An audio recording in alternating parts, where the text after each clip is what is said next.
In the cold winter of 1840, a man sat in a hotel room in Paris and took a single bite of a cake sent to him by his wife. Within moments, he was doubled over in severe pain, vomiting uncontrollably and fighting for his life. But what no one in France realized yet was that this single slice of cake was the start of one of the most famous murder mysteries in history.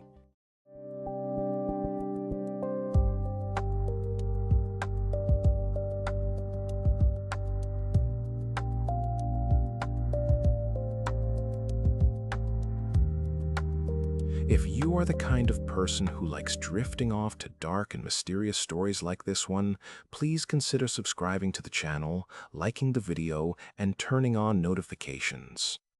It really helps the channel grow, and it lets you know whenever a new story is ready for you. But for now, let's get back to it.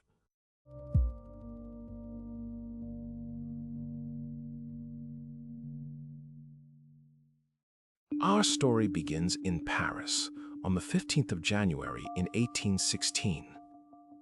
On that day, a girl named Marie Fortunée Capelle was born into a very wealthy family.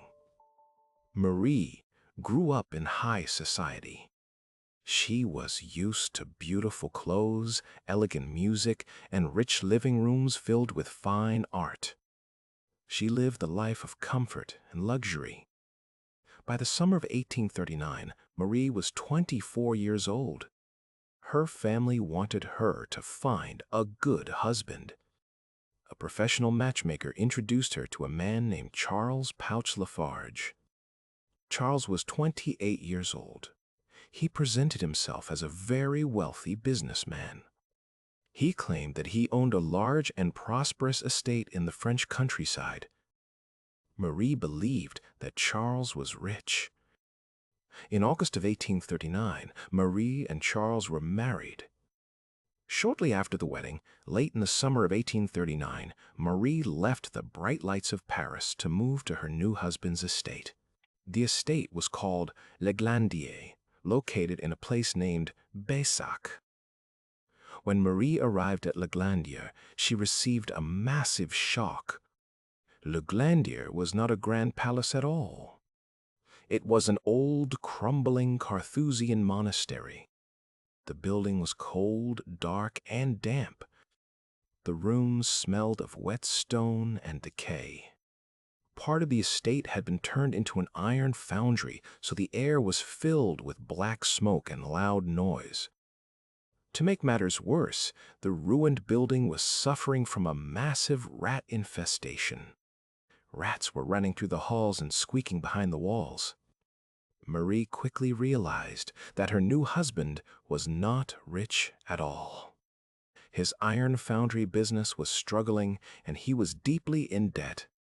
He had married her mainly to get her money. Marie was miserable. She felt completely trapped in this dark and lonely place. She wrote desperate letters to her friends in Paris, complaining about her terrible new life and her ruined home. By December of 1839, Charles decided that he needed to travel back to Paris. His business was in deep trouble. He needed to apply for loans and secure patents to keep his iron foundry running. Marie stayed behind at the dark estate of Le Glandier. While Charles was away in Paris, Marie decided to send him a sweet gift from home. In late December of 1839, Marie wrote a letter to Charles. In her letter, she mentioned that she was sending him a box. She wrote that inside the box, he would find 5 small homemade cakes.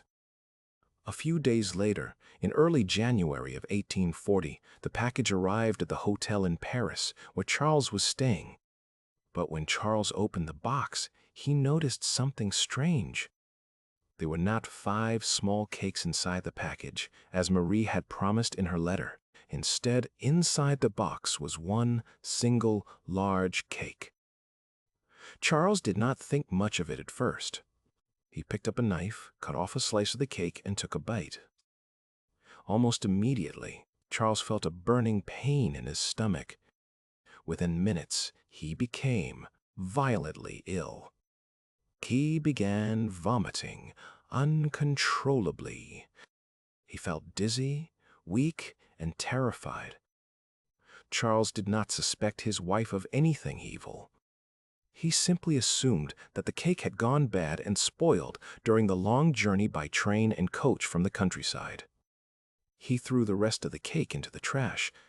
Charles spent the next few days in his hotel room, feeling extremely weak and sick. He decided to cancel his business plans and head back home. In January of 1840, Charles arrived back at Le Glandier. He was pale, frail, and barely able to walk. Marie immediately stepped in to take care of her sick husband. She acted like a loving and devoted wife. She stayed by his bedside day and night. Marie took total control of Charles's food and drink. She brought him warm cups of broth and glasses of eggnog to help him regain his strength. But family members and household servants began to notice very strange things. Charles's mother and several servants saw Marie stirring a mysterious white powder into the drinks she prepared for Charles. When people asked her what the white powder was, Marie gave different answers. Sometimes she told them it was just extra sugar. Other times she said it was gumigata, that is a type of yellow or white plant resin used as a medicine at the time. Around this same time, Marie sent a servant to the local pharmacy in town. She ordered a large amount of arsenic. She told the servants and the pharmacist that the rat infestation at Le Glandier was getting worse, and she needed the poison to kill the rats. Meanwhile, Charles's condition was getting worse every single day.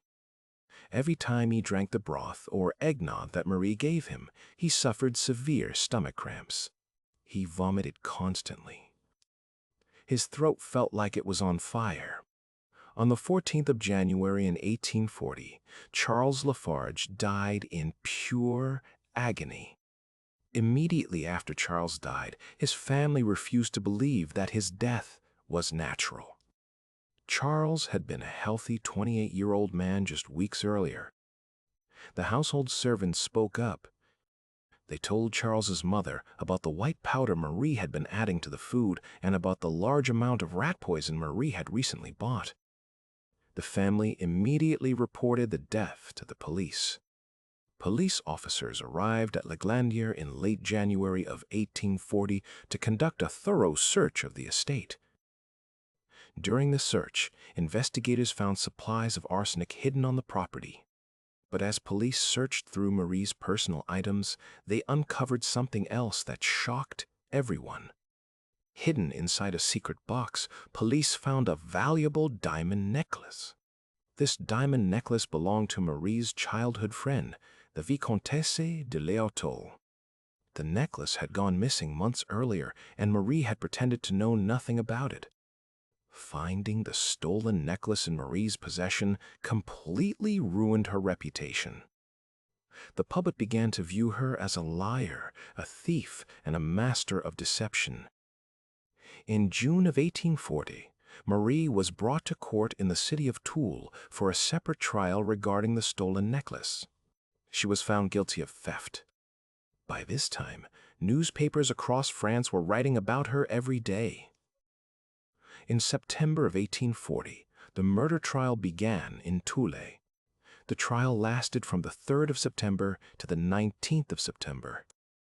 The courtroom was packed every single day. Journalists, noblemen, and curious people from all over Europe traveled to Toul to watch the drama unfold. To prove that Marie poisoned her husband, the court needed scientific evidence of arsenic inside Charles's body. The court called upon local doctors and chemists from the towns of Brive and Tulle. These local experts were asked to test tissues from the dead body. The local doctors used a new scientific tool called the Marsh test. That was a chemical test invented just a few years earlier to detect small amounts of arsenic. However, the local doctors were not well trained. They performed the Marsh test incorrectly. Their laboratory tools were dirty, and their methods were sloppy. When they ran the test, they got confusing and contradictory results. One local doctor said he found a tiny trace of poison, while another local doctor said there was no poison at all.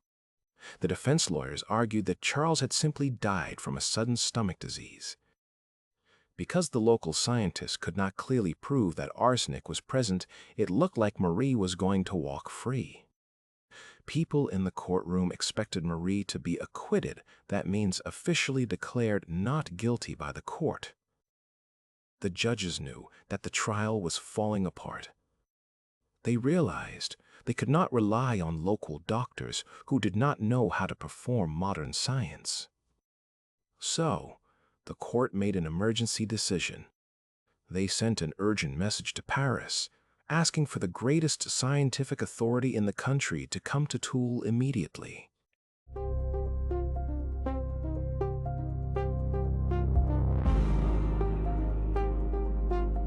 Now let me walk you through what investigators eventually pieced together. The court called upon Professor Mathieu Orfila. Professor Orfila was the dean of the medical faculty in Paris. He was widely known as the most famous toxicologist, that is, an expert on poisons in the entire world. Professor Orfila packed his specialized equipment and traveled directly from Paris to Toul. He brought his own clean, high-precision Marsh testing apparatus. He understood that chemical tests could easily be ruined if the equipment was dirty or if the methods were incorrect. When Orfila arrived at the court, he demanded a complete restart of the testing process. He had Charles's body exhumed, that means dug up from the grave so fresh tissue samples could be taken. Orfila was extremely careful.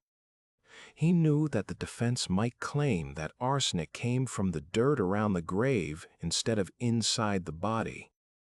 So, Orfila took samples of the cemetery soil surrounding the wooden coffin.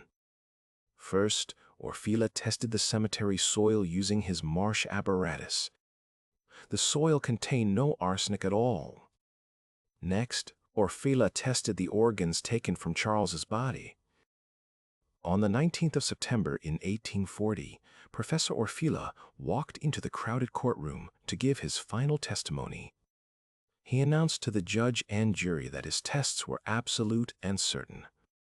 He had found significant, lethal amounts of arsenic inside Charles's stomach and internal organs. He proved that the poison could not have come from the soil or from contaminated laboratory tools. Investigators now had the full picture of what had happened. Marie was miserable in her dark, ruined home at Le Glandier. She felt tricked by her husband's lies about his wealth. She purchased arsenic under the cover of killing rats on the estate. When Charles went to Paris, Marie baked a cake, filled it with arsenic, and mailed it to his hotel room. Charles took one bite, became violently ill, and threw the rest away, surviving the first attempt on his life. When Charles returned home weak and vulnerable, Marie pretended to nurse him back to health. Day after day, she added white arsenic powder to his broth and eggnog, slowly finishing what she had started in Paris, until Charles died in total agony on the 14th of January. On the 19th of September in 1840, based on the scientific evidence presented by Professor Orfila, the jury found Marie Lafarge guilty of murder. The court sentenced her to hard labor for life.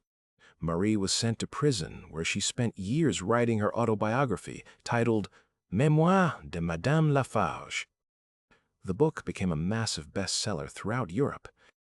Many readers felt sympathy for her and believed she was innocent. The case triggered a huge scientific debate across France between Professor Orfila and another famous chemist named François Vincent Raspail, who argued that the Marsh test was not fully reliable.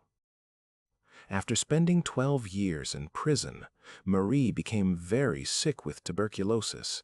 That is a severe lung disease. In 1852, Emperor Napoleon III pardoned her and released her from prison. However, her health was already destroyed.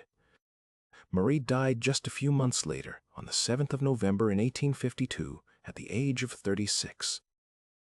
This famous case went down in history as a major turning point in modern justice. It was the very first time in legal history that modern forensic science and chemical testing directly decided the verdict of a murder trial. It makes you wonder how many quiet crimes remained hidden in the dark before science gave the dead a voice to tell their story. That's it for today's story. Thank you for listening. If you enjoyed it, check out the rest of the channel. There are more stories like this one, with plenty more on the way. And if there's a topic you'd like me to cover next time, or any thoughts about tonight's story, leave them in the comments below. This was Sleep to Stories. Good night, and sleep well.